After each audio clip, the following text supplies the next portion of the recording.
Johnny Mac with your daily comedy news during the week. Joe Biden signed into law the $1.2 trillion infrastructure bill.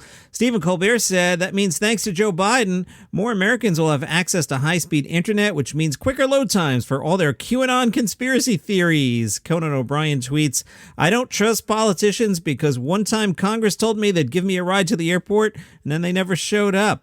From the Hollywood Reporter, South Park released the first look at the show's initial Paramount Plus film. It's out this week. Are you excited? Yeah? South Park, post-COVID, catches up with the boys 40 years down the road when they're adults and they need to work together again to solve a problem not revealed in the preview. That sounds fun and different. A month ago, Trey Parker and Matt Stone told The Hollywood Reporter that the film would be about a post-COVID world, saying they're just trying to get back to normal, so it's like our show, we're just trying to get back to normal, and apparently it takes place 40 years later. Oh no. South Park, post-COVID, premieres on Paramount Plus November 25th.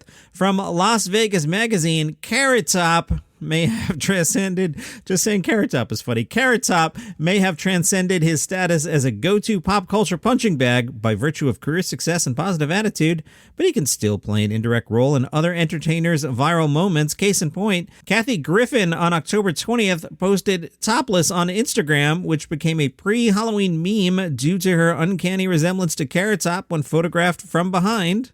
I saw a picture of Carrot Top in the Las Vegas Magazine article. He would be a great Joker, by the way. His red hair is an unnatural red these days.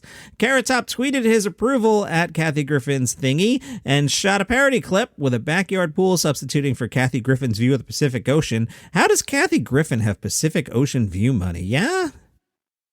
Carrot Top said, I was trending for 3 days regarding that, so my guys were like, let's make a video, make a joke about it back.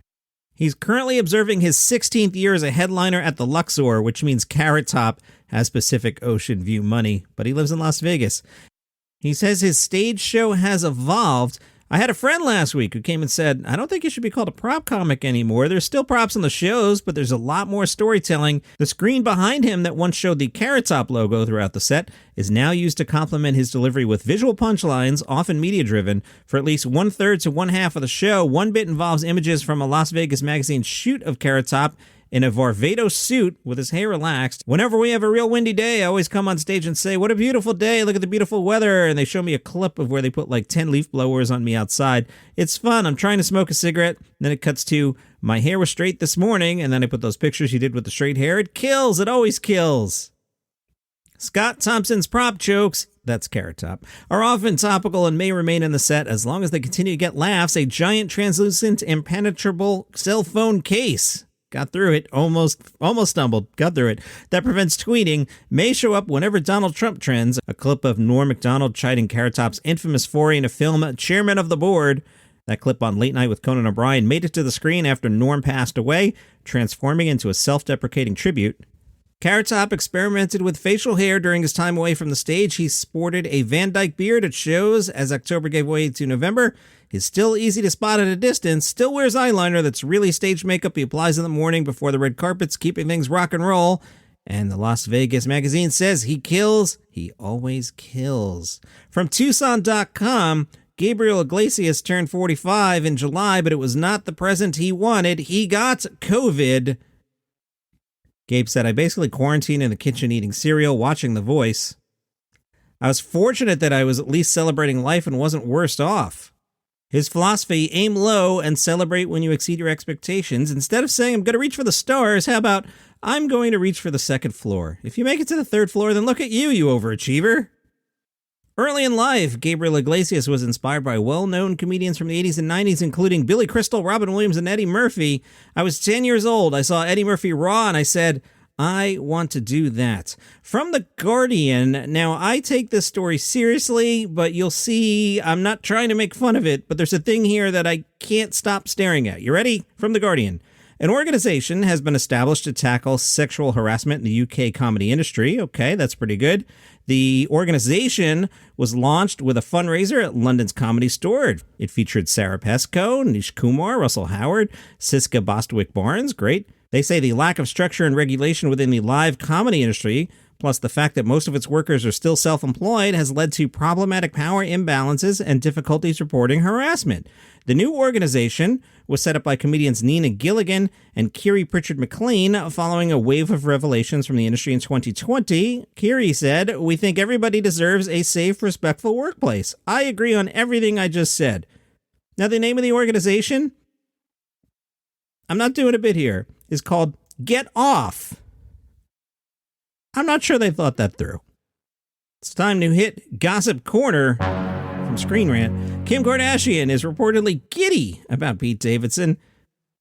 They text all day, every day, and she shares these texts with her sister. She's very much into him. This is not a fling, it seems. The source also claimed that Kim Kardashian has not stopped talking to her sisters about Pete Davidson since her SNL appearance. Kim never saw this one coming, but yeah, she's very attracted to Pete. Pete's sense of humor has been a major reason for Kim's attraction to him. A second source added the pair are taking things day by day. From People, comedian Zorna Gorg jokes about trashing her family, saying it comes easily to me. I'm an immigrant. I came to America with $9 in my pocket. $10,000 in the bank, but $9 in the pocket.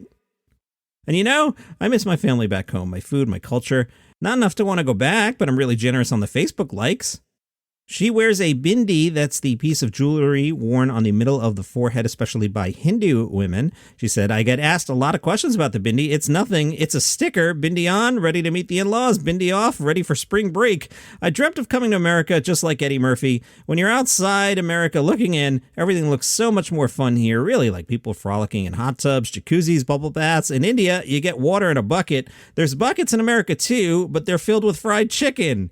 I've been married 23 years to a really nice man. We're the perfect Indian couple. We do math for fun. We take romantic long walks into the park and discuss interest rates. And my husband, he's a nice guy. He went to a great college, has an amazing job. He's what you in America would call a catch. I know this because his mother reminds me every day. Kind of fun, right? And that's your comedy news for today. Follow the show on Spotify, Apple Podcasts, Google Podcasts, Good Pods. New episode of the Weekly Comedy Thing on the Live by Live app. Just search for Live X Live as one big word on your app store. You can download the app. There's a bunch of comedy stations there. I program them all, and I host something called the Weekly Comedy Thing. And this week, I get to play Adam Sandler's Thanksgiving song. Oh, boy, I'll tell you how funny that one is. Whoo, hoo, hoo. See you tomorrow.